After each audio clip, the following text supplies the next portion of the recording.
In the fast-paced world of digital marketing, making connections is a challenge for any business. But what if we told you there is a place where connections aren't just made, they're grown? Meet 2060 Digital, your premier Google partner and top-tier digital agency. We don't just follow trends, we set them. At 2060 Digital, we're not just another agency, we're your strategic partner. We dive deep into your challenges and develop solutions that drive measurable outcomes. Ready to elevate your digital presence with campaigns that connect? Google 2060 Digital today. Looking for a cruise vacation? Cruise.com is offering its exclusive Sale of the Year to all listeners to this station. Every major cruise line, including Royal Caribbean, Carnival, Princess, MSC, and more, are on sale now. Call 1-800-507-9264 and book one of these deals while supplies last. Cruises start from as low as $39 per person per day. There isn't a better vacation value to places like Alaska, Europe, the Caribbean, South America, and more. Call one of the largest cruise specialists in the world at 1-800-507-9264. We'll find you a vacation that includes drinks, Wi-Fi, excursions, and more. Call 1-800-507-9264. That's 1-800-507-9264. Space is limited. Don't miss your opportunity to book the best deal of the year. That's 1-800-507-9264. Sponsored by Cruise. HD3 Clayton, K270BW Bellefonte, KNBS Bowling Green. This is News Talk STL at 1019, 94.1, and always streaming at newstalkstl.com. Breaking news this hour from townhall.com. I'm John Scott. The White House blocking the release of President Biden's special counsel interview audio. White House correspondent Greg Clugston reports. The president has asserted executive privilege over the audio recording of his interview with special counsel Robert Hur about the handling of classified documents. In a letter to GOP lawmakers, the White House counsel says there's no legitimate purpose for Congress to obtain the audio. The special counsel decided against prosecuting the president for keeping sensitive files, but he also embarrassed the 81-year-old Biden by portraying him as an elderly man with poor memory. Greg Clugston, Washington. Also at townhall.com, House Republicans plan to deliver a rebuke to President Biden for putting a pause on a shipment of bombs to Israel that could be used in an assault on Rafah. At a news conference, House Speaker Mike Johnson says the president is essentially refusing to help Israel. It wasn't that long ago when President Biden called for the elimination of Hamas. But he's not doing that anymore. And now it's clear that Biden and Schumer have turned their back on Israel. They are carrying water for Iran and its proxies. Republicans voting on a bill that has practically no chance of being enacted, but puts pressure on Democrats as it mandates delivery of the weapons. Police have dismantled a pro-Palestinian encampment early today at DePaul University in Chicago, hours after the school's president told students to leave the area or face arrest. The move comes less than a week after the school's president said public safety was at risk. 2 people have been arrested. The U.S. military has finished installing a floating pier in the Gaza Strip. Officials said that their pause to begin ferrying badly needed humanitarian aid into the enclave. The Dow had 53 points, the NASDAQ 7 points in the red. More at townhall.com. Our government has engorged itself on borrowed money. Now we are over $30 trillion in debt. If this bubble finally implodes, many Americans would be left penniless and heartbroken. For example, what happens if state and federal pension funds go broke, or if 401ks and IRAs get cut in half due to hyperinflation? Hi, I'm Lance Wallnow, news analyst, best-selling author, and evangelical leader to millions of people just like you. People who understand something big is coming. Now's the time to prepare with a physical gold IRA from Birch Gold Group. Precious metals are among the most proven hedges you can make. And they're even better inside a tax advantage account. To get a free info kit on gold IRAs, text the word FAITH, F-A-I-T-H, to 989898. Birch Gold Group is the only gold company I trust. Get their free info kit and see why a gold IRA can help you. There are no strings attached, so just text FAITH to the number 989898 right now, and I pray. This hour of News Talk STL is brought to you by Stifel, serving investors for over 130 years. Contact your Stifel financial advisor at stifel.com. That's STIFEL.com. From the Michaels Flooring Outlet Weather Center. showers and a few rumbles of thunder building in from the southwest this morning into the midday hours, but no severe weather with this batch, thankfully. But this afternoon, from about 2 to 7 p.m., let's watch for an isolated stronger storm or two, some hail and some gusty winds. The chances are a little higher south of St. Louis, up to 75 for the high. Rain chances drop off a bit tonight, but we're still mostly cloudy and in some spots wet as we drop to 64. Friday brings more rain chances, odds at about 50%, 78 tomorrow afternoon. That's your First Alert forecast. I'm meteorologist Matt Cheney. This hour of Colombo and Katie brought to you by Gutter Pros. Water goes where we tell it. Call 314-656-7195 or visit them at gutterpros.com. Tony Colombo. Libertarianism is all about individual liberty. Katie Fitzpatrick. Oh, good for you. Colombo and Katie on News Talk STL. Time to rise has been engaged. We're better, best to rearrange. I'm talking here to me alone. I listen to the finest work song, the finest hour,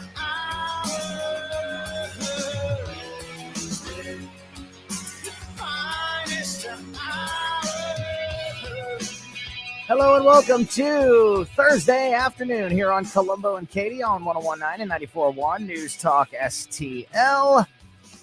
It's a dreary day out there, but we have got a packed show for you today. We have got a lot to talk about. We've got presidential debates. We've got there's some new developments with the presidential debates. A lot of people with a lot of opinions.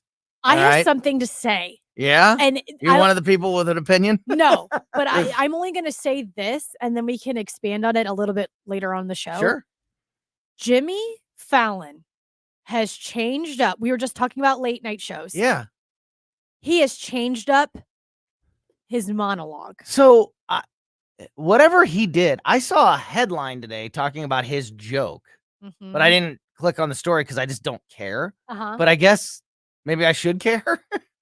No, it just is kind of peculiar that you and I were just talking about late night and how big it's failing, how bigly it's failing. Yeah. And Jimmy Fallon came up with a monologue. I watched all 4 minutes, and it was interesting. Okay. Well, yeah, definitely something to talk about. Like I said, a lot of opinions being thrown out there about these debates, a lot of predictions being made. We'll talk about that. We'll get to the latest on everything happening nationwide. Also, we're going to focus a lot today on the state of Missouri. We have been all over this legislative session, keeping a close eye on everything, especially as we get down to the last 24 hours of the 2024 Missouri legislative session.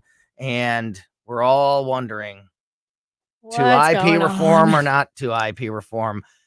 Like when we talked to Rodney Boyd yesterday, he said you could just replay the interview, one of our interviews from January today, and it'd be timely because we're talking about the same things. We're talking about drama in childish behavior in Jeff City. We're talking about drama and IP reform. And here we are once again at the end of the session talking about drama and IP reform. We're going to talk to Dr. Randy Tobler in about an hour from now, just after 3:00, get his thoughts on these things.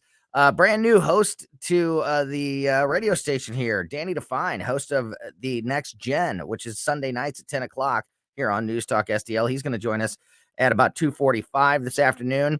In about 15 minutes, we're going to talk to Missouri State Rep and Freedom Caucus member, Representative Justin Sparks, who joins us every Thursday. He has been just so critical to helping us understand and keep us up to speed and informed on what's been happening in Jeff City throughout this entire session. So very much looking forward to having that conversation. And we're starting out of the gates.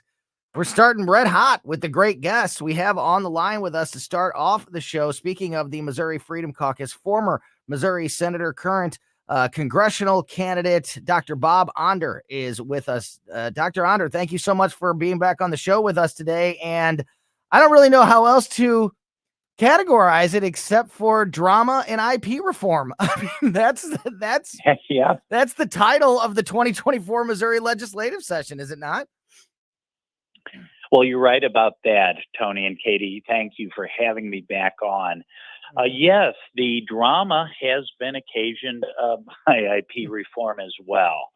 You know, remember, your listeners know well that initiative petition reform has been a top priority, if not the top priority for Missouri Republicans now for at least 2 or 3 years. Yeah. I remember I first filed initiative petition reform when I was in the Senate 7 years ago. And the problem we have is that special interests are vested in not having IP reform. So what does that mean to your listeners? What we know right now is that it is extremely easy for out-of-state billionaires, progressive billionaires, to come to our state and quite literally buy amendments to our Constitution. It usually costs them, depending on the issue, anywhere from about $2 to about $10 million. And they pay signature gatherers. The latest I heard, they were paying them about $32 an hour plus paying them by the signature. To gather signatures, they put very biased language in front of voters, and voters walk into the voting booth and say, yeah, that sounds good. And all of a sudden, our constitutional amendment, Constitution is more or less permanently amended. And we've seen this over and over again. And this year, we're seeing it because out-of-state radical pro-abortion interests want to put abortion in our Constitution. Yeah. This is really a last stand. This is the initiative petition reform has been kicked down the road too long. And the problem is that weak Republicans join all the Democrats. You'll never get dissension among the Democrats on this issue. They love it that progressive billionaires can come and put stuff in our Constitution.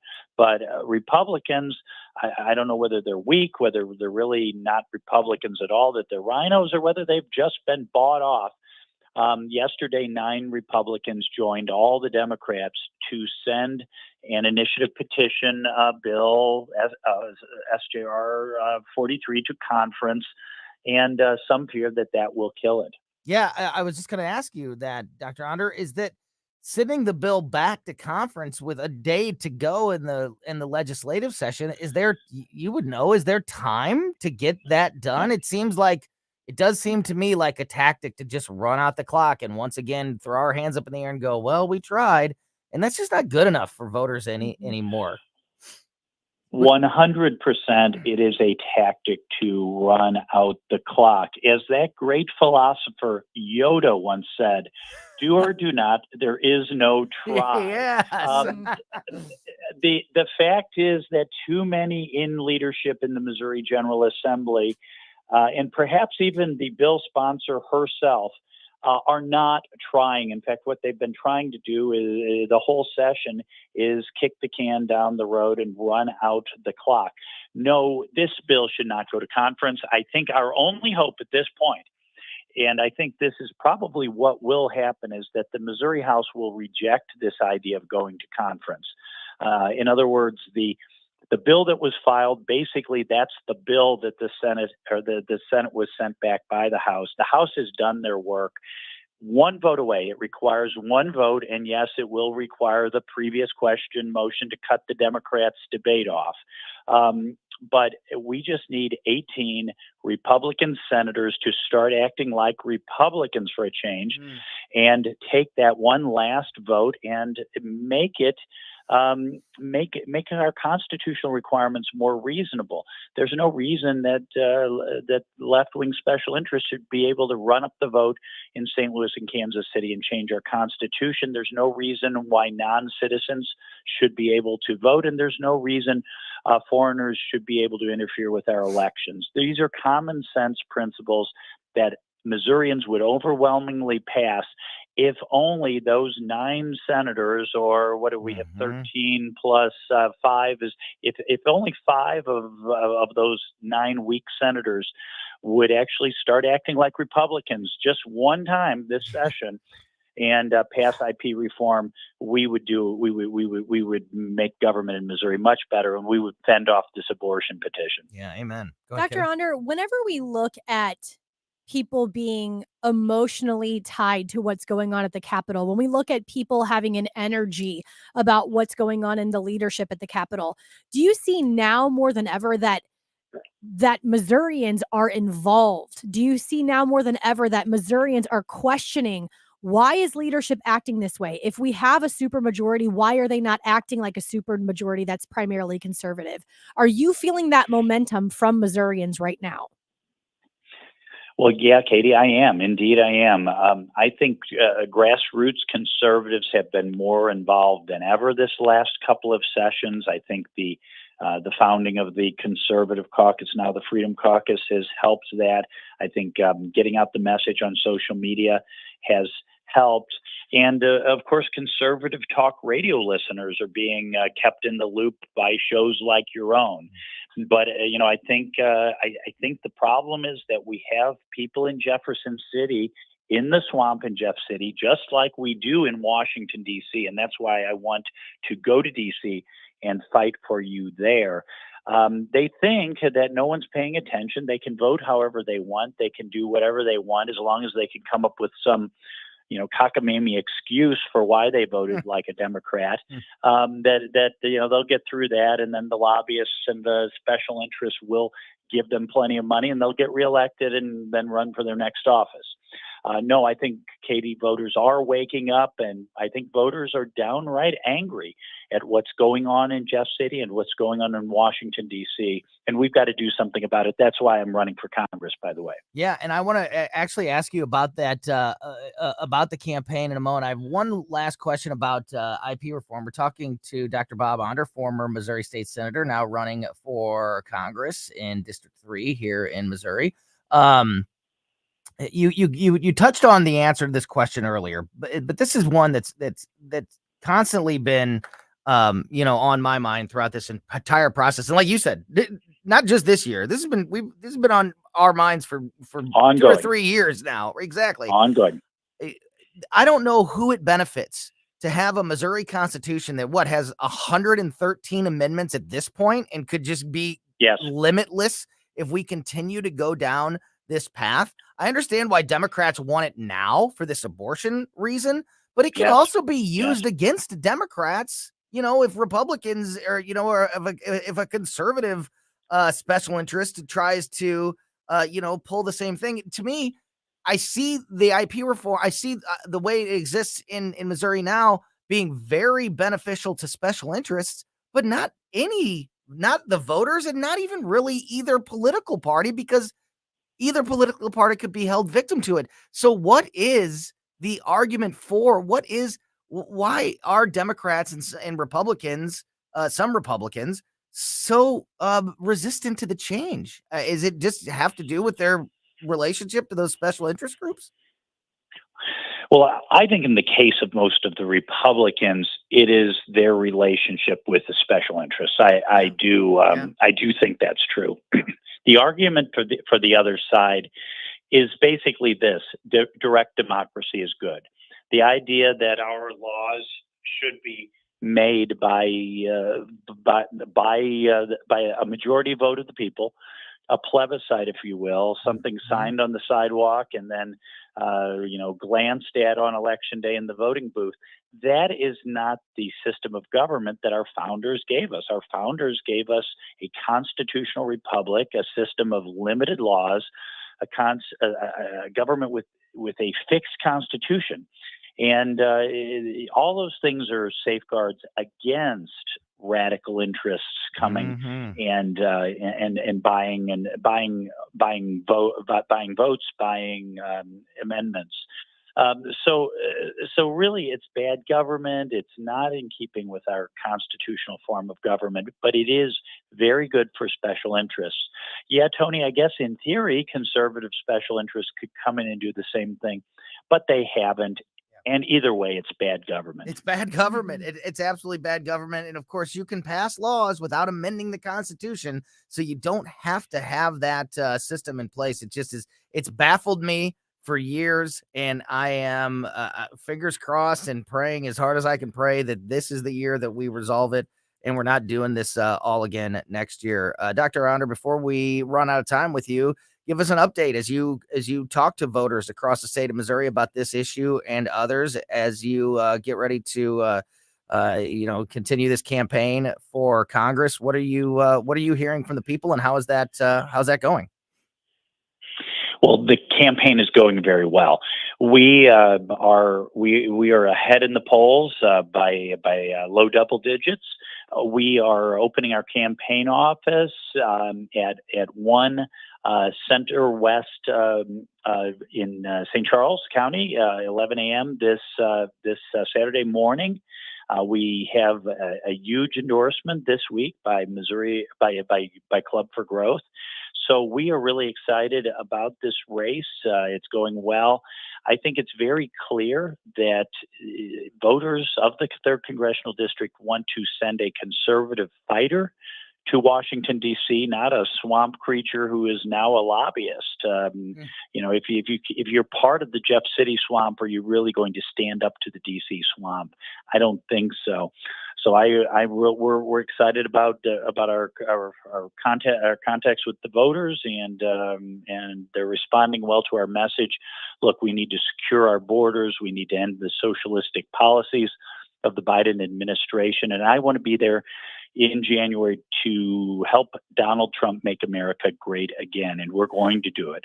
Well, as a resident of St. Charles County, the District 3 congressional race is important to me, as it is important to many of our listeners and really everybody across the state of Missouri. So I appreciate the update and look forward to talking to you as we continue to go through this, what promises to be a continued crazy election year. Dr. Bob Onder, thanks so much for your time this afternoon. Thank you. Thanks for having me. Yeah, Thank you. Great stuff there. Great update. Great bit of information about why we're here and what's happening. And we're going to continue this conversation. We're going to get the absolute latest from Jeff City, where we're at. By the way, we didn't mention this at the beginning. It's been in the news, but just in case, just to give you a full update, the filibuster is over. The Democrat filibuster is over. And as Dr. Onder touched on there, now the debate is this bill going to be sent back to the Missouri House? And if so, you're sort of restarting the whole process with 24 hours to go. A day to go. Which essentially could kill the bill or just run the clock out on it. And so is that going to happen? Bob Onder would just illustrated a way that this could still get done, and that does not be the way that this it winds up. So we're going to get the latest on all of it. Where are we at with this bill? Where are we at in these last 24 hours with IP reform, and how is this legislative session going to end? We'll get the latest information on all of that from Missouri State Representative Justin Sparks next on Colombo and Katie. Yeah, used to let it go, walk into the show, gawking at the tricks up your sleeve. You're listening to Colombo and Katie. Full of entertainers and thieves. Used to let it go. Like us on Facebook at News Talk STL. Whoa, no.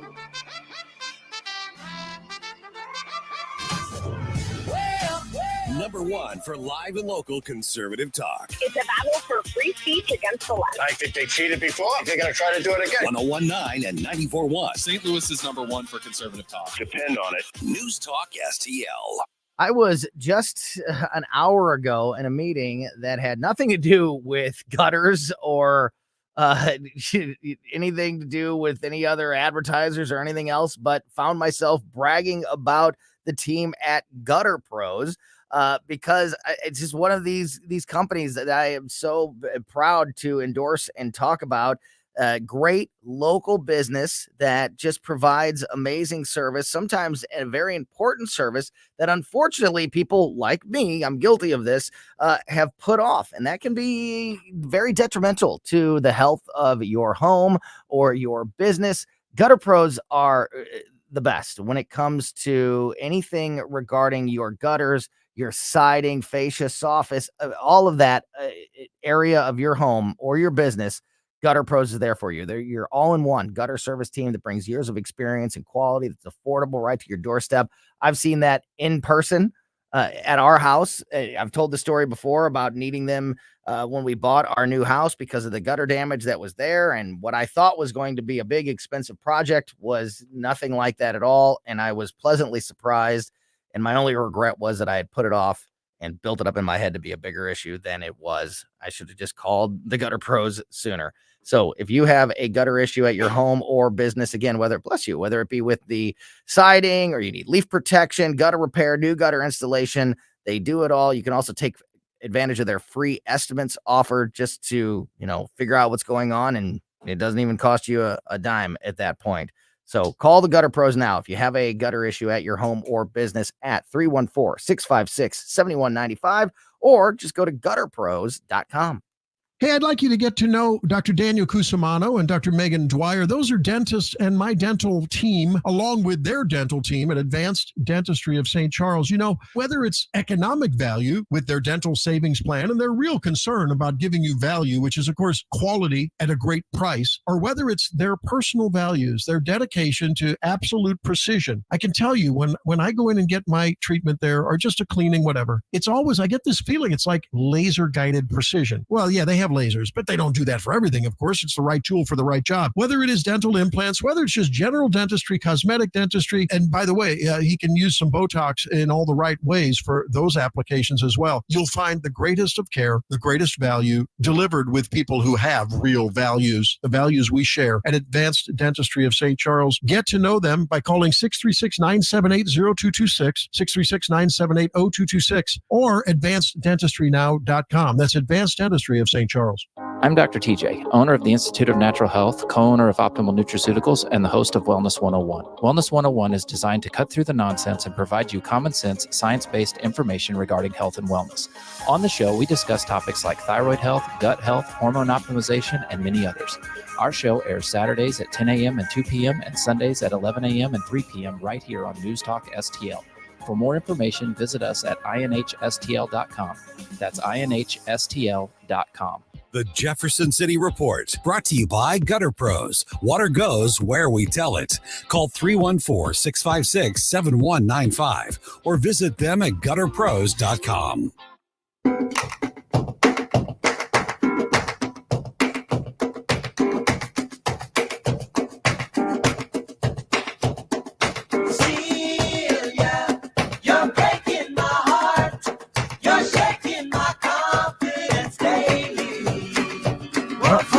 Welcome back to Colombo Katie on 101.9 News Talk STL. As I mentioned, a great update on what is happening in Jeff City with the IP reform and these last 24 hours of the Missouri legislative session. We are supposed to be talking to Missouri State Representative Justin Sparks right now. However, he is literally in the belly of the beast in Jeff City, in the Capitol, dealing with this issue as we speak. So he is busy right now, and hopefully we'll be able to reconnect with Justin Sparks in a few minutes or a little bit later on in the show. But we will get to him as soon as he has a moment to give us an update. I mean, that is literally how fast this is happening and how live this is happening. Live and local radio, baby. This is the beauty of it, and we are right on top of it. So as soon as we get an update, as soon as Representative Sparks gets clear and can give us a call, we will get the latest update. Could happen at any moment, so keep it here for that. Can I read one comment before we go on? This is a comment from Bob on Facebook. He says Missourians need to stop supporting any GOP candidate until they get their S together. The Constitutional Party is far more conservative than the GOP that we have right now. So this is after hearing that interview with Dr. Bob Onder, which would have been a great, I hope we can read that question to Justin Sparks. I think that's a lot of people in Missouri. That's how they feel right now. It's just. Yeah, I'm one of them. This party isn't doing what they said they were going to do. Totally agree. I would say the only caveat I would put on that is if you know a candidate, if you've done your research and you know that a candidate backs up what they say with their record of voting. Mm-hmm. And, there are good ones. There are good politicians in Missouri and in the country. Unfortunately, it's kind of a minority in politicians these days, but there are ones that back up what they say and they do what they say and they uphold their campaign promises and those things. And if you find a candidate like that, you have the will to do so, you should support them. But yeah, I totally agree. The fact that voting for somebody because they are a Republican or a Democrat, just voting for the letter and hoping that they're going to do what you expect them to do won't cut it anymore. Has been proven. I mean, we've proven it many times before, but this year is exactly proof of why that doesn't work. And I think we do have Representative Justin Sparks on the line with us. Justin, thank you so much. I know it's chaotic there in the Capitol, so I really appreciate your time this afternoon. What is the latest that you're dealing with? Great to join you guys again. I literally just stepped off the floor. We are back in session right now. And so I will try to give you the lowdown. Sure. Thank Basically, guys, if you remember, we've been tracking initiative petition for so long. And we finally had brought it up in the Senate, was brought up yesterday, and the Senate bill handler, Senator Mary Elizabeth Coleman, made a motion to go to conference instead of making a motion to vote on the bill. And she did that in order to try to kill the bill. And it's her bill, right? So just to give you a quick context here, we just got off the line with Dr. Bob Onder. So we were just talking to the former senator about this exact situation, and so we're to tag on to the end of that for Senator Coleman to send this, or attempt at least to send this bill back to the House, back to you guys in the House, back to conference. It wouldn't it? I mean, there's no time to restart the process. It essentially would just run the clock out on her own bill. So take it from there and explain, if that is going to happen or what could happen from this point going forward. Well, the truth of the matter is she was given the bill by Senate leadership on purpose to do exactly what she did yesterday. This is a way that they were able to strategize in order to kill the bill on purpose. So this bill was never her idea. She never wanted to champion it. She's doing this at the behest of Senate leadership in order to control it and possibly kill it. And that's exactly what she's trying to do. And we're trying to prevent her from doing that. So basically what the House is going to do in just a few short hours is refuse to go to conference on this bill. We already fixed this bill. We added the language back in. We restored it to what it needs to be. We've given it to the Senate, and that's where we're leaving it. The Senate can take it or leave it. And we are going to force the senators, all those senators that are refusing to do their job and to follow the simple GOP platform priority, the number one priority, and we're going to make them vote on it publicly. And that's what you get paid to do, guys. That's your job. So you're 100% confident that you guys in the House are going to reject this going back to conference? 100%. That's wonderful, because that's the only possible way that there is a resolution in this session, right? Because there's no time for anything else except forcing it back to the Senate for a vote. Is that correct? That's exactly right. That's exactly right. But why is Coleman doing this? This is when we have to.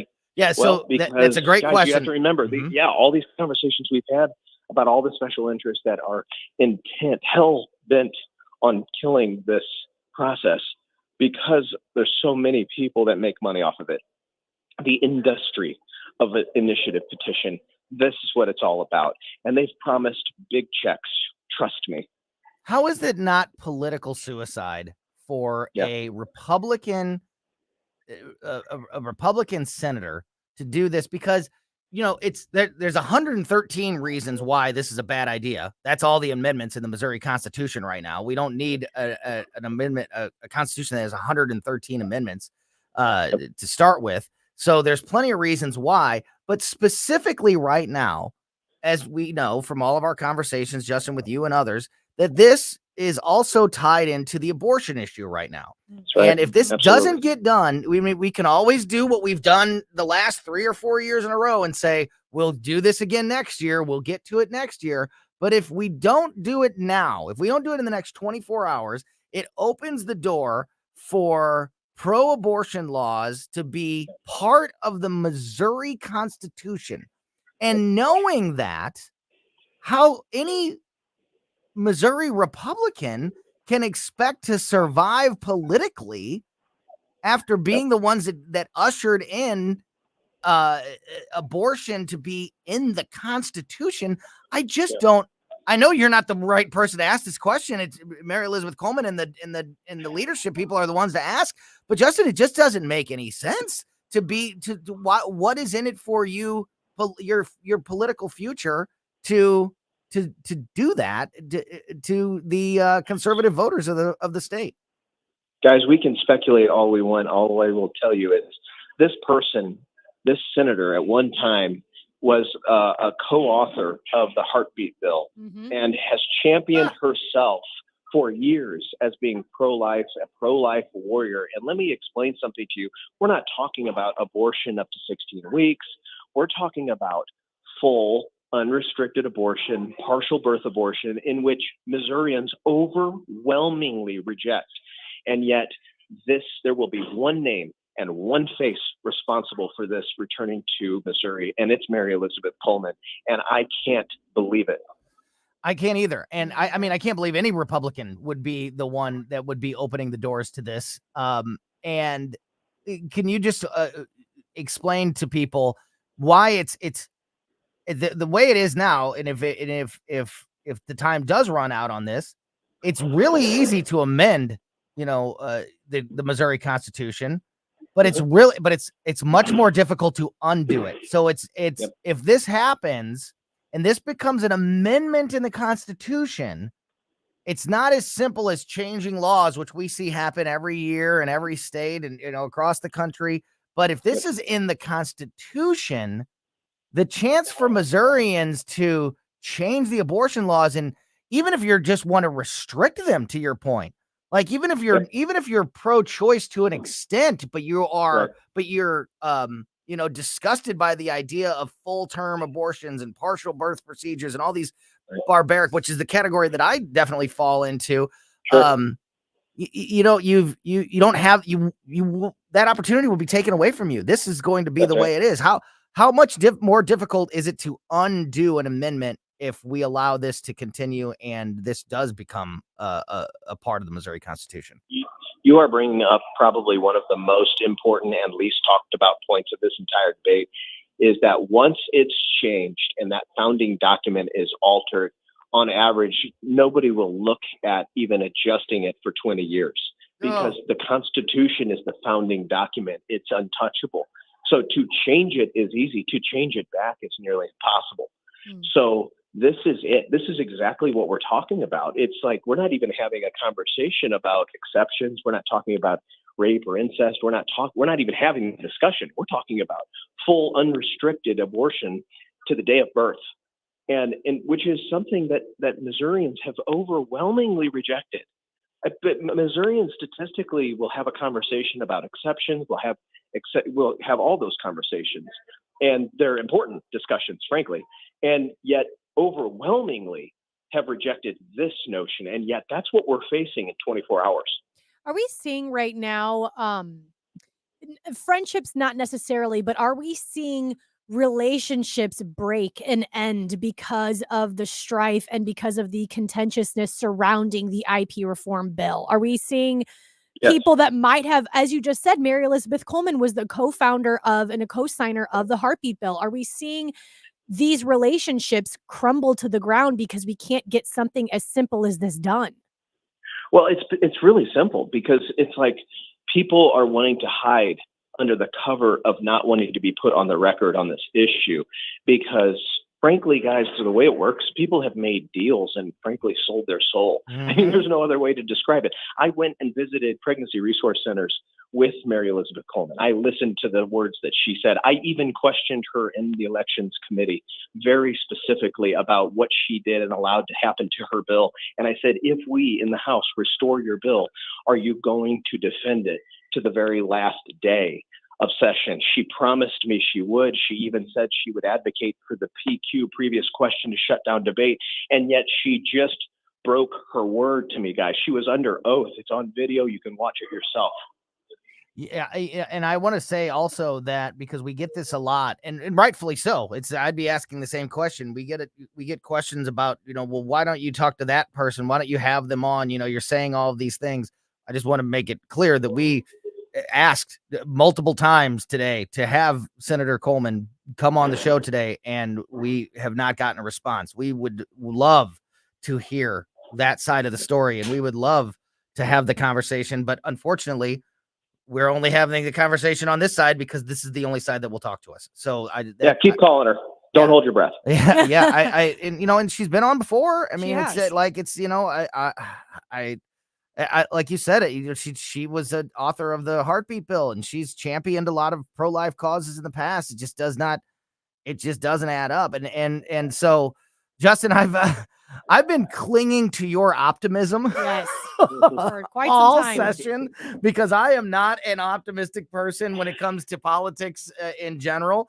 And I know that you have had a lot of optimism and a lot of belief that in the end, this will get done this year. So I'm going to ask you the same question I've asked you 100 times in the last 5 months. Do you feel like this, in the end, 24 hours from now, we're going to find a way to get this IP reform across the finish line this year? Well, I'm going to answer your question a little cryptically because there's a reason for that. I get it. And here's the answer. Something is going to happen in the next 24 hours that I believe I'm going to be very happy with. And I'm going to explain that next week when I come on the radio. I would say pay very close attention to the next 24 hours to the House and the Senate and watch what happens. I am still very hopeful. So I have no idea what you're talking about, but I will say this. I also am happy about whatever happens in the next 24 hours, because either we're going to get IP reform or we're going to publicly know. And these these Republicans that aren't Republicans will be publicly exposed finally, and we'll have some proof of that. So I would much rather it be the first. I would much rather it be IP reform gets done. But if not, at least we'll have a record. And that's right. And that's so there will be some positive. There will be some very important information coming out of Jeff City in the next 24 hours, no matter what. Is that a fair assessment of the future here? I think that's fair, and I'm looking forward to having that conversation next week. Yeah. All right. So how do we keep up with everything in the next 24 hours with you, with Jeff City? Yep. As we watch with bated breath how this plays out, literally minute by minute there in the Capitol. What's the best way to keep up with everything? Yeah, Justin Sparks on Facebook, Sparks from Missouri on Instagram, and Justin M. Sparks on X, and I will be updating everybody at the end of session. Love it. Thank you so much. That is Missouri State Representative Justin Sparks. Thank you for your time, and we will talk to you very soon. We'll talk to you next week, my friend. Have a great day. You too. Bye-bye. Yep.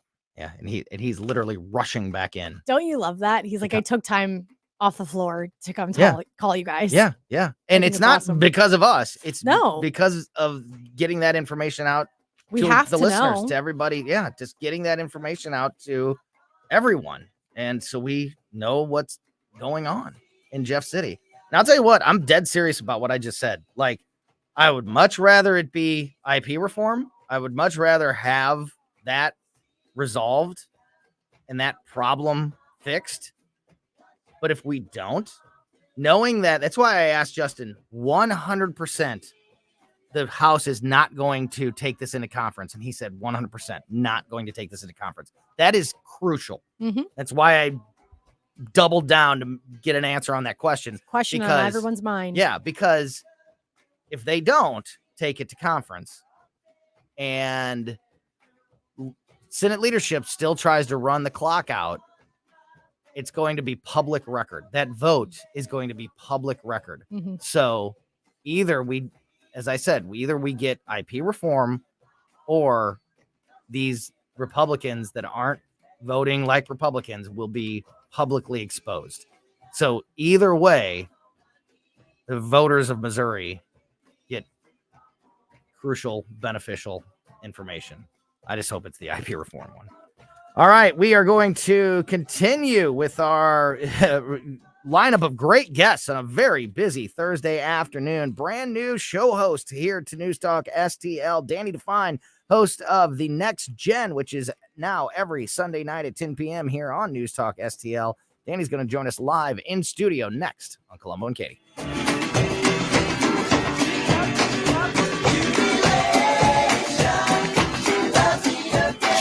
On the next Larry Connors, USA. The shooting of the Slovakian prime minister is sending shockwaves around the world and especially across Europe.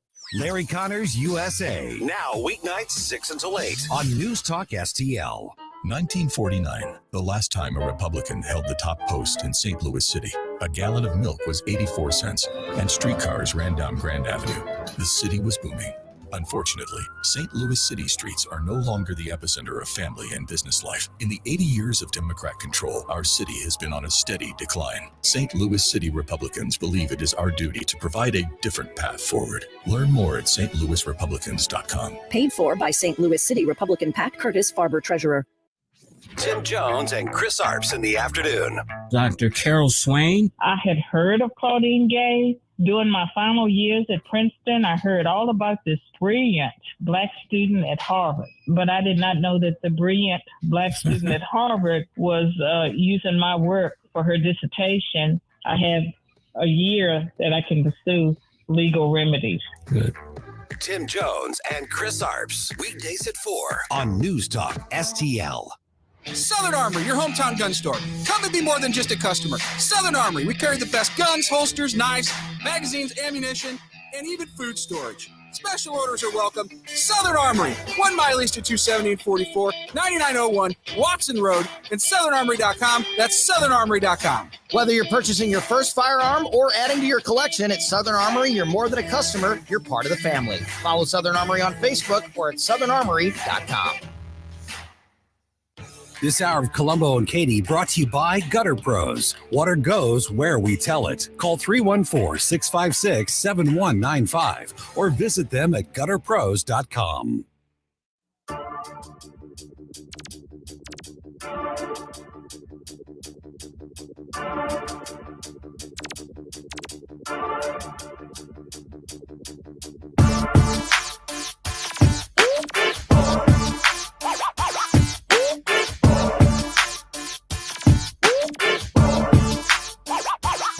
I said, give me 2 pearls. I need 2 pearls. So I can get to stomping in my Air Force One. Stomping in my Air Force One. I like the old white high top strap with the gum bottom. The sunny bottom, the dirty, that's why I got 'em. I leave them strapped and laced and come up bottom.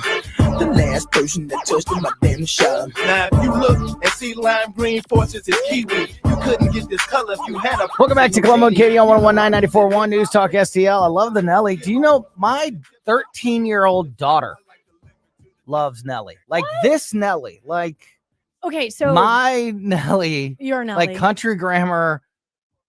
What has it been? Almost 20 years now, which is crazy to me. Like they still, the kids, or at least my 13-year-old daughter, still listens to Nelly. Nelly is evergreen. He never gets out of style. Amen, brother. So there was this thing that I saw on social media, and it was Gen X and millennials doing like a war against who was the better rapper in the 90s and the early aughts. And it was Ludacris or Nelly. And they would play just like little small bits and pieces of each one of the hits for each of these rappers.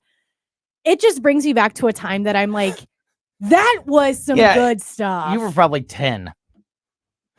I was 10. Can I interject for a second? All right, we have company over, by the way. Danny Define is in studio with us. Danny Define, host of The Next Gen at 10 o'clock on Sunday nights here at News Talk STL. Boom. So I will chime in on this conversation because I'm a big fan of 90s hip hop rap, Tupac, DMX, Let's go. Biggie. This is you're speaking Tony's language. But those, those guys back then, 90s, early 2000s, 50 Cent's another example. Yeah. Like those guys were hardened gangsters. Like those dudes were most of them were like jacked. Like they've done some things. They've spent time. It was an authentic message. It was authentic. Now you got a bunch of guys running around in skinny jeans and leopard print, and it's just not selling on the whole gangster vibe. Right. Yeah, they don't make that music like they used to. I'm with you. It doesn't hit that.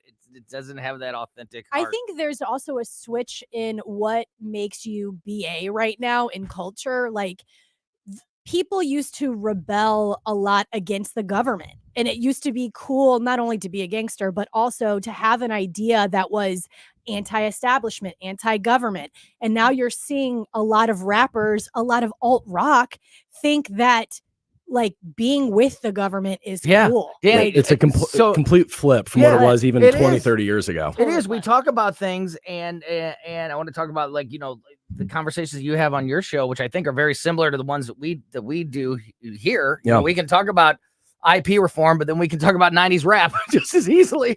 It's very versatile. Love it. You get a little bit of this, a little bit of that. But Katie's point about the culture is so well taken, because Howard Stern is a perfect example. Howard Stern, who I remember my dad used to travel to New Jersey. He used to travel 1 week of every month when I was growing up. So he was gone all the time, and he was always in the Northeast. And he would talk about Howard Stern before he was a national phenomenon. He would only hear him when he was up there in the Northeast. And he became this legend for being this rebel against the man. Yeah. And now he's Look the at him now. definition of the man. Like, when did the culture flip that all of a sudden it's cool to be like pro-government regulation? It's What crazy. the hell happened? Well, you have like Rage Against the Machine, right? Yeah. That was so anti. I mean, that's their name of the band, Rage Against the Machine, and they're whole saying, point. "Oh, get your 7th or 8th booster shot. Don't question anything the government tells you." It's like, man, you guys really lost your fastball. Yeah. It's funny because if you voted for Trump, especially if you're younger and you voted for Trump, or you have any kind of differentiating thought from the playbook right now that the government and the mainstream media tells you, you're actually like the alt hippie movement. Yeah. Like me and my friends, we are hippies. We're rebels. We're Rage Against the Machine. Both of you as well. Yeah. It's incredible to see how that shift has happened over the last 30, 40 years. And Howard Stern's a perfect example. Yeah. Does this generation have the rebel icon or rebel movement? Because it feels like to me, like Taylor Swift is probably the biggest cultural pop star that all the young kids, follow and are in love with. And she's very mainstream, like do what you're told, like follow the government. Like, does this generation even have that influence of like the fight the power, type of? Outside of Danny Define, I'm trying to think of. I'm trying to think of some. Guy. That is something now, and I feel like we are seeing a small shift though, because people, like we were just saying, rappers and celebrities and some of these younger TikTokers, influencers, they're even waking up to the nonsense that they've been fed for the last 5-10 years from the government. Whether it's COVID, whether it's starting wars and funding wars all across the globe, younger people are waking up to that. We're still fighting an uphill battle here, but there are more and more people that are waking up that are saying, okay, we've been lied to. We've been played like a fiddle the last 5-6 years. Big government is not our friend. They only want more control, more power for themselves.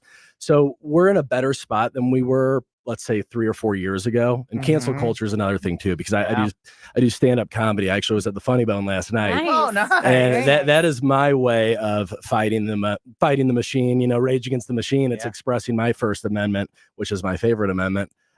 So I see it all the time in these comedy clubs, at cancel culture, people that are nervous, walking on eggshells. That has gotten better over the last few years.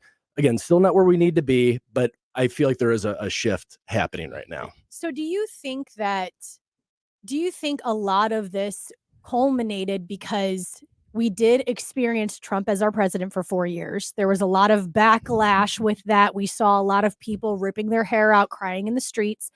But then we got Biden.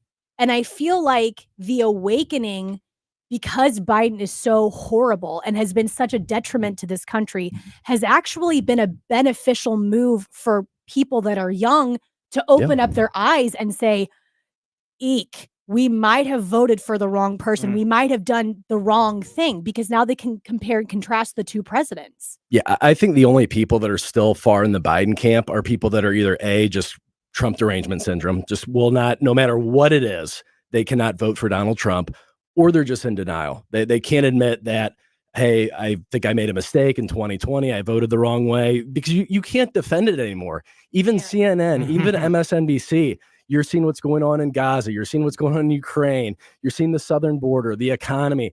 There's no way you can hide this anymore. Even the mainstream media is having a very hard time hiding it. So it's one of those things where, yes, maybe we needed this, that we needed 4 years of a Joe Biden to really bottom out, hit rock bottom to get better. I'm hoping that's the case. To say it, but I do believe that. I do too. It's like you have a sick family member, somebody that struggles with drugs or alcohol addiction. Like you have to hit rock bottom before you realize, okay, I need to clean my act up. That's kind of what's going on in this country, and hopefully we'll see how it shakes out here in 6 months. How many times have I said, thank goodness for California, because they're exposing all of, like, this is what happens when you pay $20 minimum wage to fast food workers. Like, look at what's happening there. Allow drugs to run It's good to amok. have a real world example of just how bad things can get, to make it real to people who otherwise think that this is all just fun and games. Right. Well, I've warned Democrats, or people, and you can't really call them Democrats anymore. You really can't even call them liberals,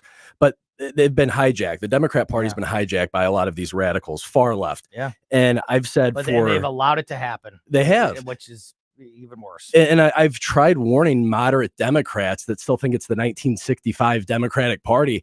You guys need to call this out. You need to call this lunacy out, because it is only going to get worse for you. Like, people, you are scaring people off right now. If you just had your typical 1960 playbook, let's say the JFK Democrat Party, it would be so much more inclusive than what it is now. But they've allowed these people to hijack the party, where it's not just gay marriage anymore. Well, nobody cares about that. I don't care about gay. I do not care if a man wants to marry a man, a woman wants to marry a woman, whatever you want to do.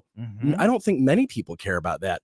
What we do care about, I don't want drag time story hour in front of a 4-year-old kid at the local coffee shop. Yeah, and I don't want my 13-year-old female gymnast competing against a boy. Exactly. That's it's a totally different. Nobody's looking to take away your rights. I'll fight for your rights.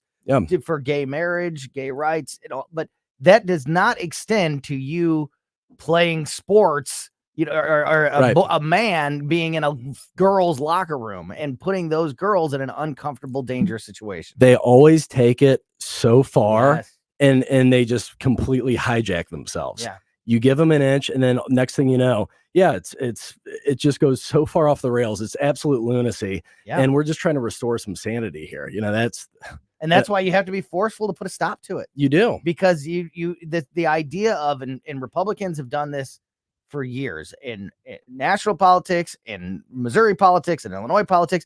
Everybody thinks, oh, we'll just give them a little bit. Okay, we'll give them what they want on this, and then we can put this all behind us. But you just said it, Danny. If you give them a little bit, they're just going to try to take more and more. And at some point, you just got to put a stop to it. You have to put your foot down. You say enough. This is insanity. And more people are waking up. Now, what they're doing to try to counteract that is obviously let more people through illegally that can vote in local elections. So that's their way of combating it. That is their way of combating it. They know that young people are waking up. They know that the Hispanic community woke up last election. Even the Black community is starting to wake up. Jewish communities waking up. Big time. And they're losing those blocks that they have just dominated with. So we're not going to bend our agenda to fit the will of the American people, Black, Hispanic, gay, straight, whatever it may be. We're going to just import new voters that are going to bend our will to our will. They're gonna vote the way that we want them to vote, so we can control and maintain our power. We got to get you back on. I'd love to have a regular conversation with you, but unfortunately, we're just about out of time. Danny Define, every Sunday night, 10 o'clock. Tell them about the show real quick. Yeah, so Next Gen, just like it sounds, it's the next generation of people here in St. Louis that are doing really cool things, really interesting things, trying to make the community a better place, not only here locally, but hopefully nationally. We'll have some politicians, some stand-up comedians. Like I said, I do that. So we'll have And it'll be entertainment, informative. Every Sunday at 10 o'clock here on News Talk STL. Sounds like my kind of show, Katie. Yeah, absolutely. Thank you for I'm coming waiting in for with you us. guys to come on. You gotta come on the show. I would love to. I'll roll out the red Absolutely carpet love to. for you. Yeah, Oh, we'll thanks. definitely get you back on with us ASAP and continue the conversation. That's Danny Define, the Next Gen, Sunday nights, 10 o'clock, right here on News Talk STL. We're going to continue the conversation. Got some updates on the presidential debate situation. Like I said earlier, a lot of opinions and thoughts being floated about those debates. Going to get into that a little bit with Dr. Randy Tobler next on Colombo and Katie.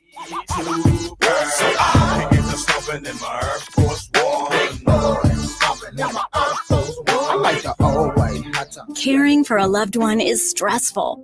It's an emotional time, and we want our loved ones to get the quality of care they deserve. But the cost of long-term care is expensive. In the St. Louis area, it could be $60,000, $70,000, or even over $100,000. Can your savings handle this added expense?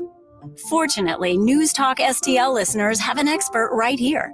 Financial strategist Chris Cooper of Serenity Wealth Management shows families tax-efficient strategies to fund care needs. Whether planning in advance, have health concerns, or living in a care community today, solutions exist to fund the quality of care you deserve. Hi, I'm Chris Cooper, and I'd love to send you a free copy of my new book. You'll learn about strategies to empower you and your family, protect your savings, and make sure your loved ones get the quality of care they deserve. Visit SerenityLTC.com. That's SerenityLTC.com. Investment advisory services offered through Alphi LLC, an SEC-registered investment advisor. Insurance and education services offered through Serenity Wealth Management. Jewels on Hampton and St. Louis Hills is paying some of the highest prices on gold, silver, diamonds, semi-precious colored stones, coins, flatware, and fine watches on site. Jewels on Hampton is a premier jeweler featuring Alvanza's jewel art designs with an exquisite selection of diamonds, semi-precious stone jewelry, and vintage watches. Their expert design team can restyle your jewelry to today's contemporary style. They also do jewelry and watch repair. Need extra cash? Jewels on Hampton is paying some of the highest prices on gold, silver, diamonds, semi-pressure colored stones, coins, flatware, and fine watches. Bring in your collectibles and clocks and sports memorabilia and figurines too. Jewels on Hampton, 4506 Hampton, just 3 blocks south of Chippewa, and jewelsonhampton.com. Call them at 314-752-5000, 314-752-5000, and jewelsonhampton.com. Jewels on Hampton. KLGY HD3 Clayton, K270BW Bellefonte, KNBS Bowling Green. This is News Talk STL at 1019, 94.1, and always streaming at newstalkstl.com. Breaking news this hour from townhall.com. I'm John Scott. On Capitol Hill at a news conference, House Speaker Mike Johnson says it's wrong for the Biden administration to block the release of audio from President Biden's special counsel interview. The American people will not be able to hear why prosecutors felt the President of the United States was, in special counsel Robert Hur's words, a, quote, elderly man with a poor memory, and thus shouldn't be charged. The White House has blocked the release, arguing that Republicans in Congress only wanted the recordings to chop them up and use them for political purposes. House Speaker Johnson accused Biden of suppressing the tape because he's afraid to have voters hear it during an election year. Also at townhall.com, it was another day in court in Manhattan. Correspondent Julie Walker is there. Donald Trump's entourage of Republican lawmakers keeps growing at court. This time, about a dozen of his supporters, including Representatives Lauren Boebert and Matt Gaetz, with him, many wearing the signature red tie like him. On his way into court, the former president denouncing his trial. This trial is a scam and it's a sham and it shouldn't happen. Trump's former lawyer, Michael Cohen, back on the witness stand. Trump denies charges of falsifying business records at criminal court in Manhattan. I'm Julie Walker. And the Justice Department formally moving to reclassify marijuana as a less dangerous drug in a historic shift in generations of U.S. drug policy. A proposed rule to the Federal Register recognizes medical use of cannabis and acknowledges it has less potential for abuse than some of the most dangerous drugs. After early promise, it turned out to be a losing day on Wall Street. The Dow off 32 points, the NASDAQ lost 44. More at townhall.com. This is a special alert to all Americans who own a vehicle with less than 200,000 miles with an auto warranty about to expire or with no warranty coverage at all. Due to a decline in the economy, CarShield is announcing a low-cost month-to-month vehicle protection plan that is now available to the public to save any driver out-of-pocket expenses on future auto repairs. Call now to find out how you can pay almost nothing for covered auto repairs. Yes, you heard that correctly. Pay almost nothing for covered auto repairs. An open phone line has been established for all drivers to call for a free quick quote. Call 800-355-4107 now. Drivers who are covered will not have to pay for covered repairs again. This protection plan is at an all-time low. Additionally, drivers who activate this vehicle protection today will also receive free roadside assistance, free towing, and car rental options at no additional cost. Call us for your free quick quote today. 800-355-4107. That's 800-355-4107. What do you have to lose? Call 800-355-4107. Again, 800-355. From the Michaels Flooring Outlet Weather Center. I'm First Alert 4 Chief Meteorologist Steve Templeton. An isolated storm possible this evening. By late evening, that chance fades away, but some showers develop overnight, like 3 a.m. to maybe 9 a.m. or so. A chance for a few showers, maybe a rumble of thunder, especially along and south of I-70 is the better chances. Overnight low about 64. Then a high of 78 in the afternoon, a warmer day, and an isolated shower. Thunder shower can't be ruled out afternoon to early evening, but very spotty. Saturday and Sunday are looking dry and hotter. A high of 85 Saturday and 89 for Sunday. That's the latest from the First Alert 4 Weather Center. I'm Chief Meteorologist Steve Templeton. This hour of News Talk STL brought to you by Senior Memorial. Give Benjamin Schaefer a call at 314-866-8886 or visit memorialplans.com. Senior Memorial Heritage Protection. Fox News commentary. California overlord Gavin Newsom was asked why his state is such a disaster, and his answer, climate change. I'm Tommy Lahren. More next. Hi, I'm Ron Kraszewski, Chairman and CEO of Stifel. Financial advisors, let's face it, if you're not growing your practice, you're losing market share. Stifel is a growing, entrepreneurial, advisor-centric firm built for successful advisors like you. There's a reason why 148 financial advisors joined Stifel last year. Come join us and find out why Stifel is the firm where success meets success. Visit www.choosestifel.com. Stifel Nicholas and Company Incorporated, member SIPC and NYSE. California is a mess. Some of the highest taxes in the nation, more gas taxes on the way, and yet the state has a budget deficit of nearly $45 billion. That's some pretty good handiwork on Gavin's part, given the state once had a budget surplus of $100 billion, and the California economy is the fifth largest in the world. When asked about his state's embarrassing multi-billion-dollar deficit, Gavin Newsom relied on a familiar scapegoat, climate change. $45 billion budget deficit blamed on historic rain? Or could it be his state is hemorrhaging residents and businesses? Or perhaps bankrupting the budget to provide for illegal aliens, or that bullet train to nowhere? Let's not forget about that state audit from last month, which detailed how the state can't really account for $20 billion spent on the homeless crisis. Or how about all of the above and more? I'm Tommy Lahren, and you can watch my show, Tommy Lahren is Fearless, at Outkick.com. Whether at home or at work, you're mobile.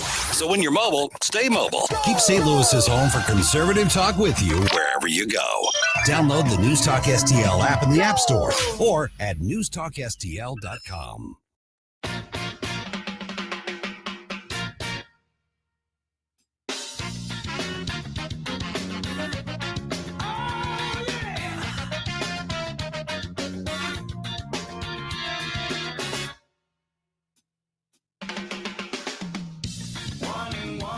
You're just doing it with the local music today. I am. Nelly, The Urge, let's go. What can you say? You've got it going. I do. I told you I wanted to put in some music, more music. This is like an Urge, like deep cut, which is fantastic. Well, not deep. Well, I mean, for The Urge, it's a deep cut, I should say. It's good. It's great. I wanted to incorporate some Nelly into our lives too. Man, I love to hear those horns. Welcome back to Colombo and Katie on 119 94.1 News Talk STL. Speaking of horns, Dr. Randy Tobler is a horn player himself. Doc, how are you? Playing the horns. Oh, God. Doing great. How's everyone today? Yeah, really difficult to even he's on talk the horn. after that. He's on, but no, he plays trombone. He's a horn player. Oh, I yeah, forgot about see? that. Okay, now it makes sense, doesn't it? Yeah. Right? Sorry. Yeah. Trombone, right, Doc? Every band should have a horn section. I'm just saying. Amen, brother. The Tower of Power. You got to have that backing you up. Great to talk with you, Doc. Thanks for being here. So we've spent a good part of the 2:00 hour talking about what's happening in Jeff City. I want to get into some national headlines with you, but I would be remiss to not touch on it with you. With of course, your show every morning there in Columbia. You are even closer to the epicenter there in the state's capital than we are. We talked to Bob Onder earlier. We talked to Justin Sparks earlier. We desperately tried to get Mary Elizabeth Senator Coleman on today, but we're unable to do so. This last 24 hours of this legislative session, Doc, is the continuation of the circus. The last day is the same as day one. It's a drama-filled circus there in Jeff City. What are your thoughts as we're in this final 24 hours? I don't expect much to happen. We talked to Cindy O'Loughlin, the Senate Majority Leader, on our show this morning in Columbia. And she pretty much made the statement that she doesn't think IP reform is going to happen this year. Obviously, when it's been sent to conference with less than a day and some change left, I don't think anything's going to happen. Look, I think that there's lots of blame to go around. Clearly, some things got pushed, I think, in the right direction with the filibusters that happened. On the other hand, I think it wasted some time, not wasted, it delayed things that could have been done had those not happened. So, you give and take in these matters. And frankly, at this point, I'm confident that IP reform will get done next year. I just I didn't think it was ever really going to get done this year. There are people in the Senate who I think feel strongly principled that because of certain provisions that were in that IP reform bill that had been added on after they were taken off, the so-called ballot candy, I think that made it just unpalatable for enough people that they couldn't push it over the line. So, one of the challenges that I think accrues to conservatives, well, I guess it accrues to people of both political stripes, is that principal line in the sand, and everyone has their principal line in their sand, and they just won't budge after that line is met, right? And I think we had so many divergent thresholds for where those principles were this year that it just wasn't going to get done. I don't think it should be lost on us either that it was a really unusual year in that how many people were running for state or in some cases national office, right? So I think it really changes the dynamics, because there's no doubt that politics and policy sometimes can be very strange and unfriendly bedfellows when it comes to getting things done. No, right? Amen to that. And an election year, especially like with you, I think it's a great point about so many people that are involved in this process are also in the middle of a campaign. Definitely has impact on this. I will the update that we just got from Justin Sparks is, and I doubled down and asked him this question twice because it's critical to get a clear answer on it. He says that the House is going to reject IP going to conference. So it will not go to, it won't go to conference today, which means which is what, as you mentioned, Senator Coleman, sent it back to conference earlier today. Which means, and I think this is a good thing, Doc. This last point I want to make and get your thoughts on.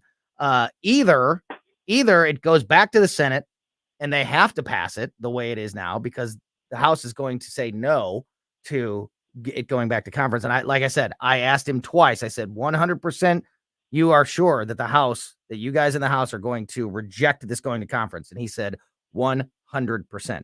So either the Missouri Senate has to pass it or they have to vote.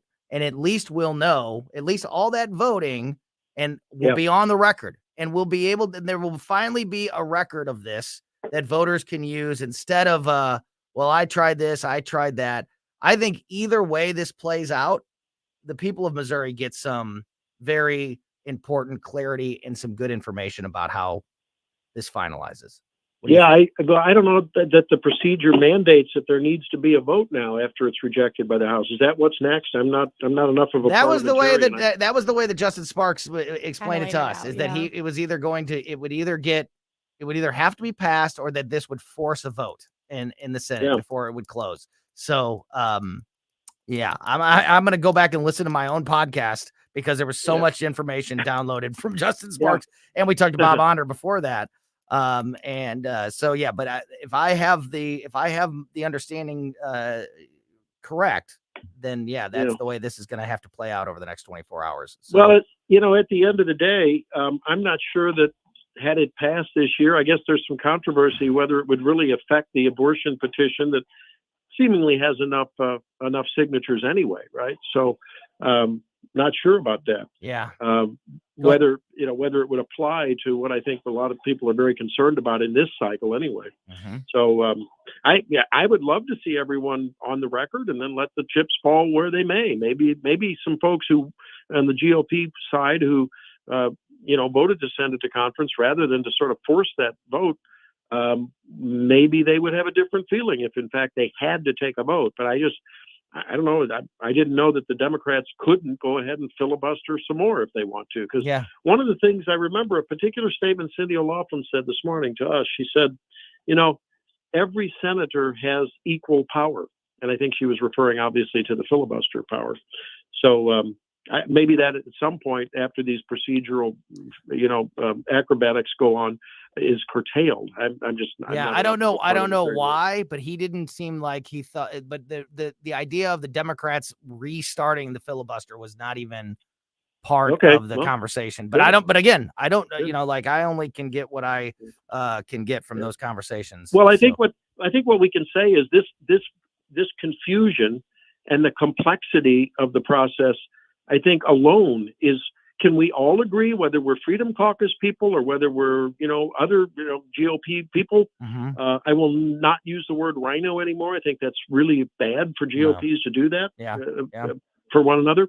I think no matter what's that, can we all agree that it's way too complex when average people like you and I can't figure it out? I mean, isn't there something wrong with that? Yeah, it means there's something wrong with the system, and it does need. That's what I mean. Can't we just have it? Can't we just have up and down votes on single issues? Let's break these things out into break it out into the ballot candy issue on one thing, and then the clean IP reform bill on another, and let's just have it there. I just wish we could return to some simplicity, but I'm just a simple guy, so what do I know? Dr. Tobler, you said something last week that I've been thinking about ever since we spoke last week, and that is you believe that Missouri is turning more of a purple state and not a red state.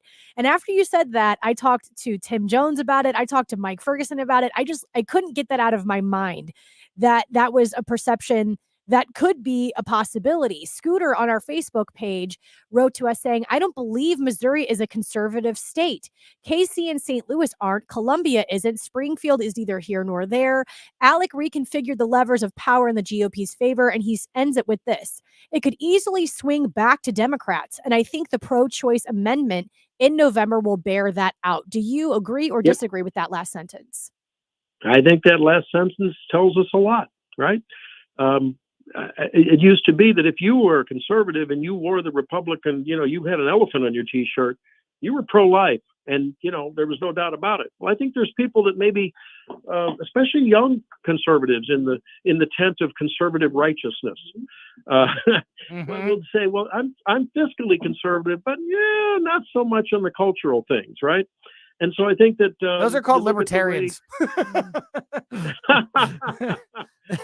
Here I am, libertarian. And that libertarian only works well if everyone else that you deal with in life is libertarian. Tell me about it. But that's the problem. No, I but know. At any rate, I do look. If nothing else, just because of the centers of gravity that are the east and west of ends of 70, Columbia and Springfield, as things are moving more and more leftward.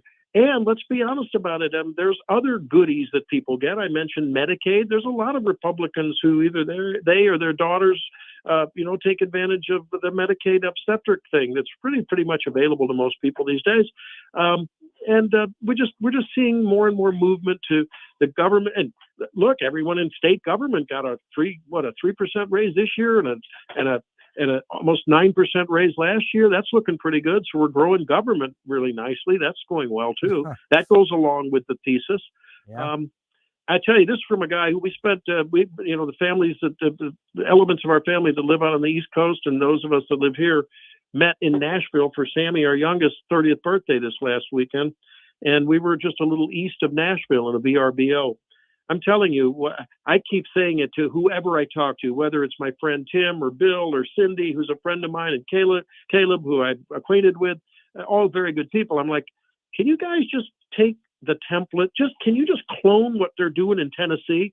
Well, and as I think, and of course I get a long-winded answer, which is very erudite and I'm sure very accurate from each perspective.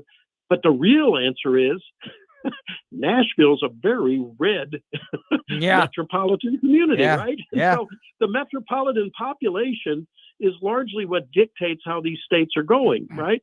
And that's why, Florida and Texas and Tennessee are the way they are, and why we just can't get it done because we just do not really have enough true deep red conservatives. They got that libertarian mayor there in Knoxville too that I like a whole lot. Yeah. And Doc, to your point, so this may be splitting hairs, but I'm glad Katie brought this up because that did get some reaction last week from both sides when you mentioned the Missouri going purple. And I agree and I disagree because I agree that Missouri is becoming more purple when it comes to policies because we see Republican candidates embracing or going along with some of the things that you just touched on, like larger government and more, government programs and things like that. But I do not see I do not see a shift in Missouri voters when it comes to the letter next to the name. I don't see Missouri being susceptible to, Donald Trump has won the state, but in a landslide. Republicans have been winning elections in landslides for a while across the state. I think you could make the argument that it's getting more purple when it comes to the reality of policies and regulations and things like that. But as far as the political makeup, the color on the map, I don't see the Democrats making a whole lot of inroads. But maybe you feel different. What are your thoughts? Well, yeah, right. In terms of nominal Republican and Democrat, you're right. But I don't think that Republicans are as red now as they were when Ronald Reagan, was that in I office, totally right? agree with. Absolutely. Okay, so what was considered, right now in the old days is now more of a center position for people that wear the R on their sleeve. And even people who vote for, a lot of the MAGA group, it's really a very populist movement. It's very reminiscent of Blue Dog Democrats. Donald Trump has in no way, shape, or form any intention of touching Medicare. No way is he going to reform Social Security. No way, no how. That's not a truly conservative position, but yet he's running on the Republican ticket. So I guess that makes my point. It's just, you can wear whatever you want on your sleeve, but if your policy positions don't reflect what that traditionally has reflected, we got to be honest about that. No, I totally agree. I think it could be turning purple from a policy standpoint, but I don't see any way that, a candidate like Joe Biden or a Democrat are making inroads. Yeah, no, I agree. Right. I absolutely agree. Doc, before we let you go, you got any thoughts on they finally figured out that they're going to get these presidential debates done? I hate the regulations. I don't like it not being in front of people. I think an audience debate. In fact, I think debate should be in front of more people. Quite frankly, I don't think the crowd should be stacked like we've seen in the past, but I like the idea of voters being able to watch something like that live, and some of these other restrictions on who can host it. We're ending up with Jake Tapper, a known Trump hater. Yeah. I just don't think a Trump hater So or a fair. Biden hater should be the one moderating a balance. debate. But I am happy that we are getting these debates. What are your overall thoughts on these debates? I think Trump and his campaign may be walking into a trap, and that is I don't know. I'm thrilled that it's before the early voting is going to start, so I think that's a good thing. On the other hand, Trump would thrive in a non-moderated debate. I don't care whether it's, out in the middle of a pasture or in front of 80,000 people. But with a moderator, then it's 2 against, let's see, it's 1 for the moderator and about a quarter or a half for, so it's 1.5 against Trump, against true. 1. And my concern is, look, if I was Trump's advisor, I would show him, and this is a very dark metaphor, but I'm going to use the picture here. recently we've had a couple of people set themselves on fire. Yeah. Have you noticed when people set themselves on fire, no one goes near them? Donald Trump would be wise to watch Joe Biden set himself on fire and just shut up. Just be quiet and watch and be a man of few but very strident words. And those could include fake news. The election was rigged. They're using the DOJ against me.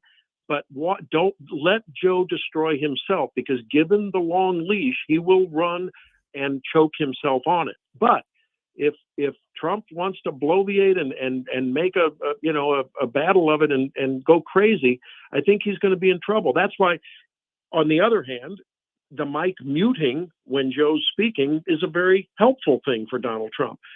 I wouldn't put it past him, knowing his behavior, to just yell out without a mic. Mm-hmm. If he can, as Archie Bunker used to say to Edith, stifle.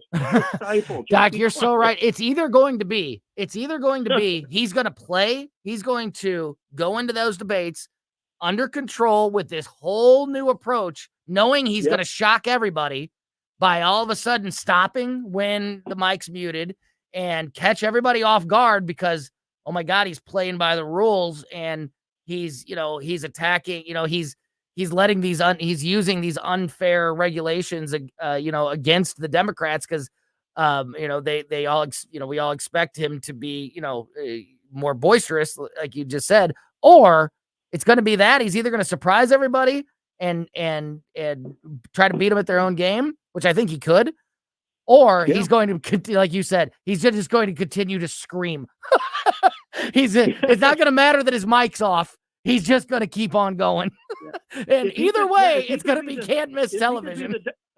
Right. If he could be the Donald Trump under the gag order, Donald Trump, where he comes out and very cool, calm, and collect, but firmly before the trial makes his statement and after the trial each day makes his statement, that's a winning combination. But if he's bombastic all over the map, Trump, I don't know. Yeah. I don't know. But especially when you got a media who's going to grade it no matter what. If Biden just shows up, he's going to be the darling of the media, right? So like the State of the Union, if he just shows up and doesn't, call Donald Trump, Ronald Reagan and forget his wife's name, he gets points from Jake Tapper and the rest of the media. So Trump's got to be very careful, very coached if he's coachable, and I think he could prevail, but it's not necessarily a slam dunk. Yeah, he passes the test just by writing his name at the top of the page. You're so right. And but I agree with you. It was my biggest criticism of Trump during the last debates. Let Joe Biden talk, because the more he talks, the more he exposes himself.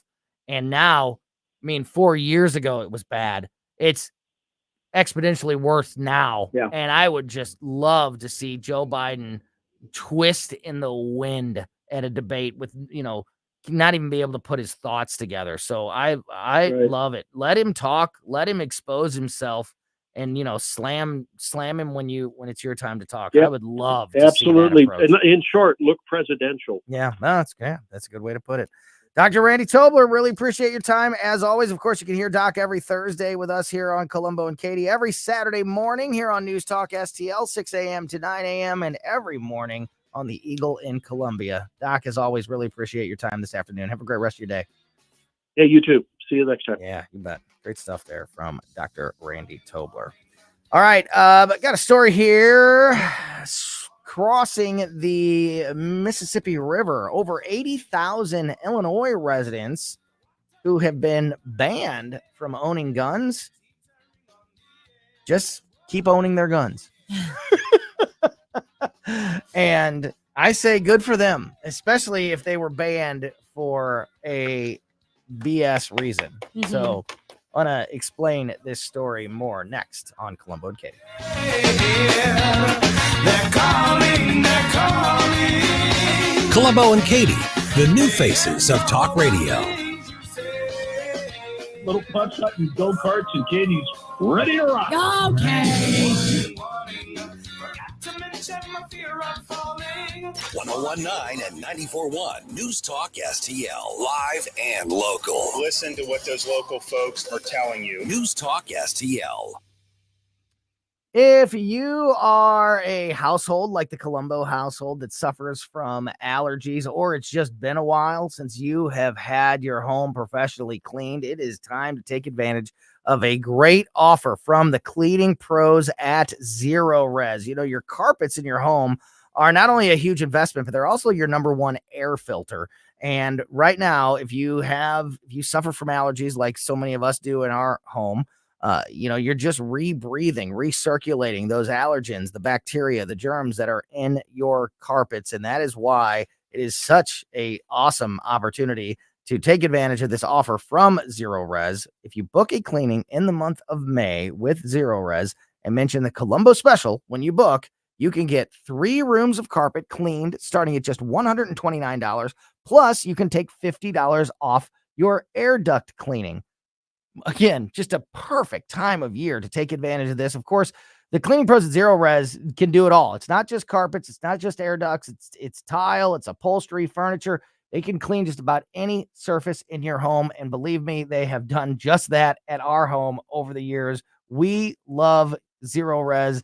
And whether you've had Zero Res in your home before or this is your first experience with them, take advantage of this great offer for the month of May. Again, book a cleaning with Zero Res in May. Mention the Colombo special when you do, and you'll get 3 rooms of carpet cleaned starting at just $129. Plus, you can take $50 off an air duct cleaning if you'd like that service as well. Again, just mention the Colombo special when you call 314-474-2020 or when you book online at ZeroResSTL.com. Spell it forwards or backwards. It spells the same, Zero Res.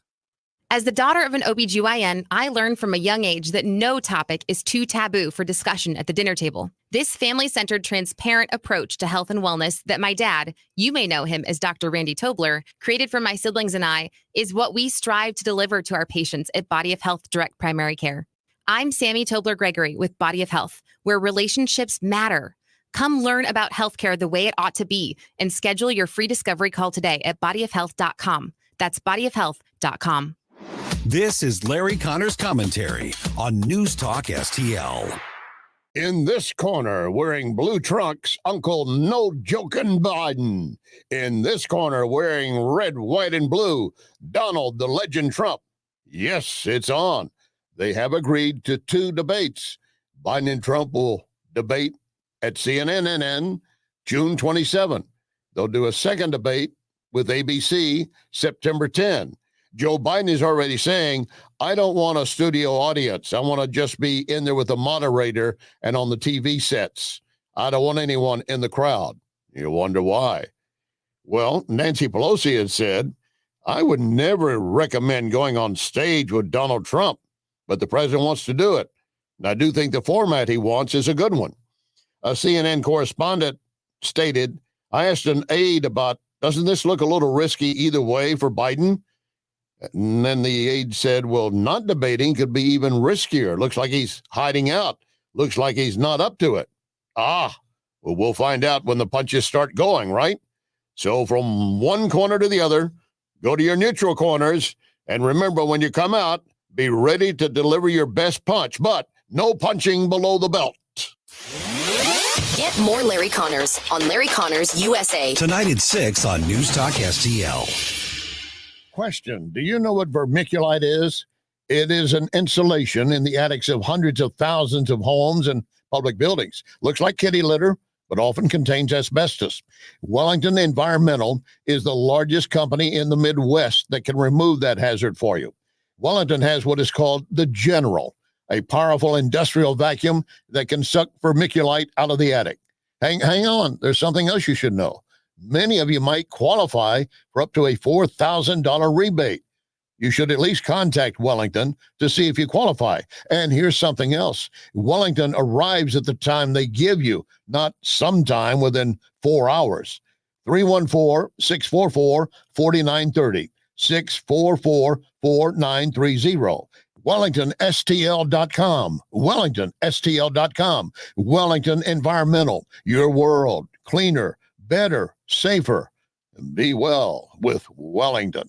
The Vic Porcelli Show. I was at the Trump rally Saturday night. He won't give one dime to any school districts that have any kind of vaccine mandate. It would be great to have polio and measles all come back. I don't believe you went to that rally. Obviously, I'm catching your snark, and you are not a Trump supporter. You're not even a listener to this radio station, so thanks for calling, Lester. I mean, that's not your real name either. Vic Porcelli, live and local, weekday mornings at 9 on News Talk STL. Hi, I'm Officer Jacob Boomgarden with the Springfield, Missouri Police Department. We're currently looking for driven, qualified team players to become the next generation of community-minded servants in Springfield, Missouri. Our salaries and benefits are paid from day one. Plus, a career with the SPD gives you a truly unique opportunity to serve the community as a leader of it. To learn more, visit gospd.com. That's gospd.com.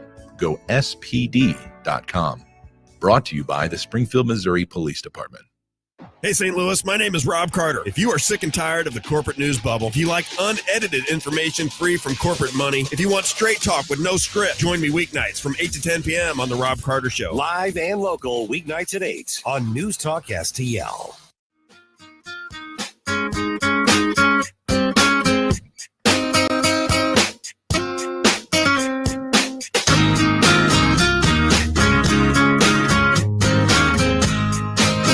Welcome back to Colombo and Katie on 101.9 News Talk STL. Man, what a show today. We started with Dr. Bob Onder. Then we got a live update from Jeff City from Missouri State Representative Justin Sparks. We talked to Danny Define, the host of Next Gen, on Sunday nights, 10 o'clock here on News Talk STL, one of our newest shows. And we just wrapped up a conversation with Dr. Randy Tobler. A lot of great information. This is why it's so important to subscribe to our podcast, because I have to go back myself and listen to the interview with Justin Sparks because there was so much information. I need to. I'm having trouble retaining and remembering all of it. So I got to go back and listen to that myself. You can subscribe to our podcast on any podcast platform. We put the show out as a podcast right after we get off the air every day on every podcast platform. So whatever your favorite one is, just make sure you're subscribed to Colombo and Katie. Over 80,000 Illinois residents that have been banned from owning guns still own guns, according to a new report. In Illinois, 114,000 people are banned from owning guns because of legal tangles or mental health issues. 3/4 of them haven't surrendered their firearms, according to data from the Cook County Sheriff that was presented today. Sheriff Tom Dart is seeking $10 million from state lawmakers. You know what? Just remember this. As bad as we have it in Missouri, our friends in Illinois have even worse. For sure. Unfortunately, in many cases. Sheriff Tom Dart is seeking $10 million from state lawmakers to tackle what he calls, and naming the report, a firearm regulation crisis. The money would train and equip more door-knocking officers. Oh, gosh. What a horrible idea to go door to door, knocking on people's homes to get and ask them to surrender their firearms. Oh, gosh. With a man standing there with a firearm doing it. No. That's not a recipe for a crisis. What a stupid thing to try to do. Anyway, the aim would be reducing the chance of potentially volatile people. Really? That's your aim? Because it sounds like you're creating a situation. Would exhibit the type of violence seen when a shooter who wasn't allowed to own a firearm carried out. Okay, anyway, now we're just making our point. Anyway, there are 2.42 million FOID card holders, which is how you are allowed to own a gun in the state of Illinois. They are rescinded. So you can legally own a gun in the state of Illinois and then have that right taken away from you. That's how it works. When a gun owner is convicted of a felony, is subject of an order of protection, is dealing with other mental health or cognitive issues, or is deemed a clear and present danger to themselves or others by police. Okay. Or by police, school administrators, or medical professionals. There are certainly some legitimate reasons that a person should not be allowed to own a firearm. But I guarantee you, in that 80,000 people that have not given up their guns yet because they lost their FOID card for some reason, that a large number of them lost their FOID card for not a legitimate reason and should absolutely be allowed to exercise their Second Amendment right. So to pretend like, which this sheriff is trying to do, and which this report is trying to do, that these 80,000 people are all criminally insane or something like that and need to have their guns taken away. I just know how Illinois' record speaks for itself, and I don't trust them. Isn't it insane to think about the cycle that is happening with this specific situation? The reason why people have firearms is so that the government can't come to your door, knock on your door, and say, "Give me your firearms." That is a and terrible idea. But terrible idea. Illinois right now is showing us in black and white why it is so important to be able to possess and keep your firearms. And how important it is to protect the Second Amendment. You're It spot is, on. because that is the first and foremost reason. It's not to hunt. It's not to kill someone. It's literally to prevent this exact situation from happening and someone coming to your door saying, "Let me in. I get to stay here. Give me all of your goods and services, or I need to have your firearm." Mm-hmm. Absolutely. This will be something we continue to keep an eye on.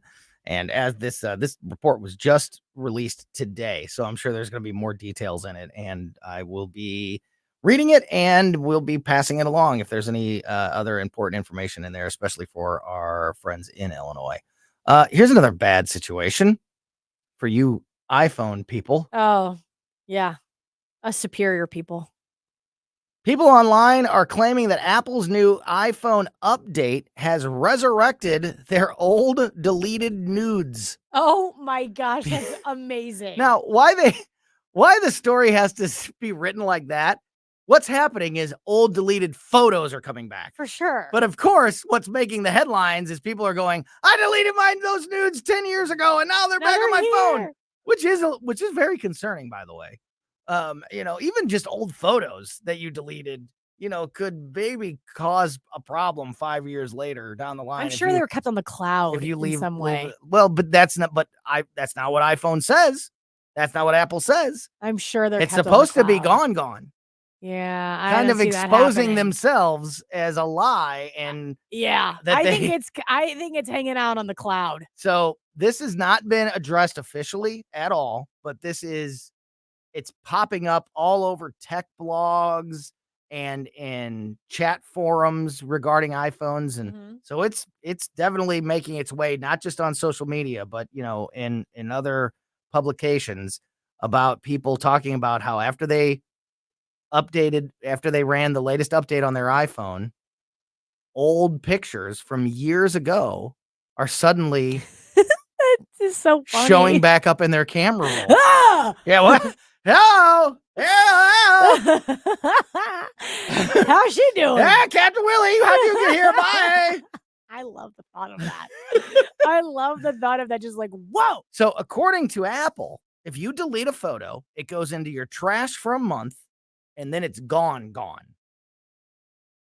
Not on the cloud, it's gone. I just don't trust that. Well, I don't trust that at all. I think and Apple. yet here you are with your iPhone. Well, listen, it's kind of just like you with the TikTok situation.